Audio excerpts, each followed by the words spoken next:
Hello friends, नमस्कार। मैं अर्चना अग्निहोत्री एक बार फिर आपके सामने उपस्थित हूँ एक नए वीडियो के साथ। आज का जो हमारा टॉपिक है वो संयुक्त वाक्य है।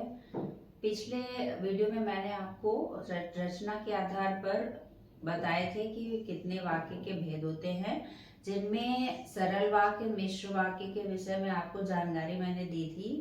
आज हम उसी के संदर्भ में आगे हम संयुक्त वाक्य के विषय में जानेंगे कि यह संयुक्त वाक्य क्या होता है, कैसे हम इसको पहचान सकते हैं, इसकी परिभाषा क्या है, उसको हम आसानी से आज समझेंगे।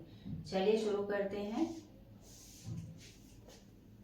संयुक्त वाक्य परिभाषा, जिसमें दो या दो से अधिक। संयुक्त वाक्य किसे कहते हैं? जिसमें दो या दो से अधिक साधारण वाक्य किसी समुच्चय बोधक शब्द, किसी भी समुच्चय बोधक शब्द या योजक शब्द के द्वारा जुड़े हुए होते हैं या संयुक्त होते हैं। जिसमें दो या दो से अधिक साधारण वाक्य समुच्चय बोधक क्या होता है? यहाँ पे मैंने शब्द लिखा है समुच्चय बोधक। तो ये क्या होता है? अब ये प्रश्न उठ रहा होगा आपके माइंड में।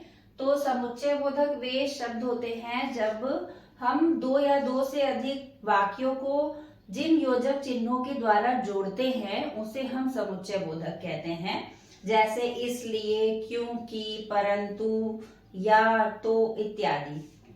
तो योजक शब्दों के द्वारा संयुक्त हो, मतलब जुड़े हुए हों, उस वाक्य समूह को हम क्या कहेंगे? संयुक्त वाक्य कहते हैं। बहुत ही साधारण सिंपल सी परिभाषा है। इसको आप एक बार पढ़ेंगे और आपको ये पूरी तरह से माइंड में बैठ जाएगी, सेट हो जाएगा कि हाँ ये परिभाषा है। बहुत ज्यादा इसमें आपको रटने की आवश्यकता नहीं है।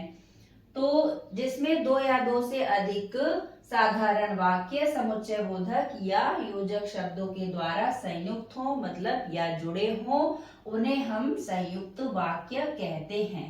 ये इसकी परिभाषा है। और अब इस परिभाषा को हम किससे समझेंगे? उदाहरण के द्वारा समझेंगे। कोई भी परिभाषा जब तक हम उसको एग्जाम्पल उदाहरणों के द्वारा नहीं समझेंगे तब तक वो चीज क्लियर नहीं होती है। तो उदाहरण इसके लिए बहुत जरूरी है।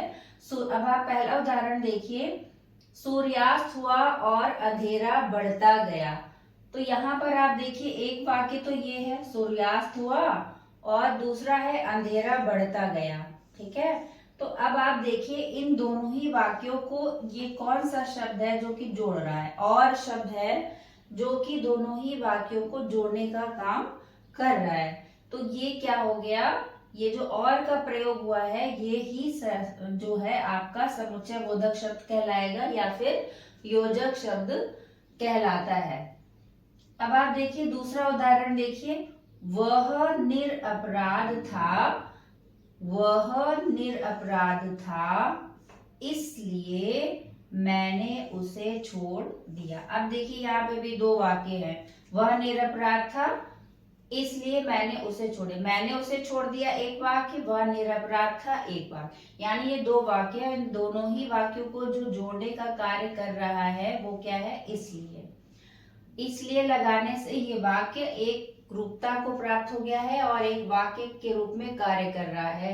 तो वह निरपराध था इसलिए मैंने उसे छोड़ दिया, यानी कि इसलिए से इसको जोड़ दिया गया है। सॉरी। अब आप दूसरा देखिए। ये आपको क्लियर समझ आ गया होगा। यहाँ पे योजक चिन्हों का प्रयोग हुआ है जिनसे दो वाक्यों को जोड़ दिया गया है और इसीलिए ये संयुक्त वाक्य के अंतर्गत आए हैं। अब आप तीसरा उदाहरण देखिए। मैंने उस साधु को प्रणाम नहीं किया क्योंकि वह ढोंगी था। अब मैंने उस साधु को प्रणाम नहीं किया, एक ये वाक्य है। ठीक है। दूसरा वाक्य क्या है? वह ढोंगी था। अब ये दो वाक्य है, इन दोनों वाक्यों को जो जोड़ने का कार्य कर रहा है वो क्या है? क्योंकि।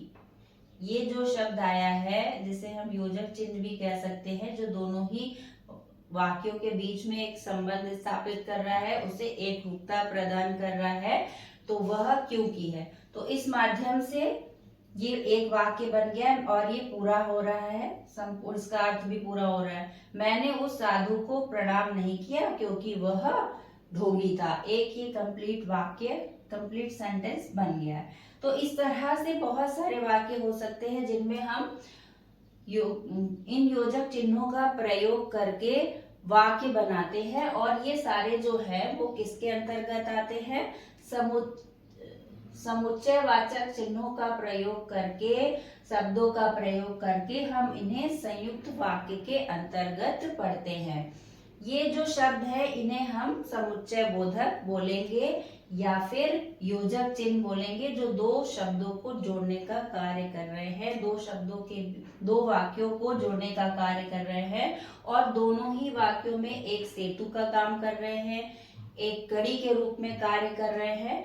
इस तरह से ये जो वाक्य है ये आपके क्या कहलाएंगे, संयुक्त वाक्य के अंतर्गत आएंगे। इसी तरह से बहुत से उदाहरण हो सकते हैं जो कि संयुक्त वाक्य के अंतर्गत आते हैं, और ये आपने अब आज आसानी से इसे समझ लिया होगा। आशा करती हूँ आपको ये सारी चीजें क्लियर समझ आ गई हूँ। अगर आपको अच्छी लगी हूँ, समझ आ गई हूँ जानकारी, तो आप कमेंट करें, चैनल को लाइक करें, सब्सक्राइब करें और शेयर करें। Thank you so much.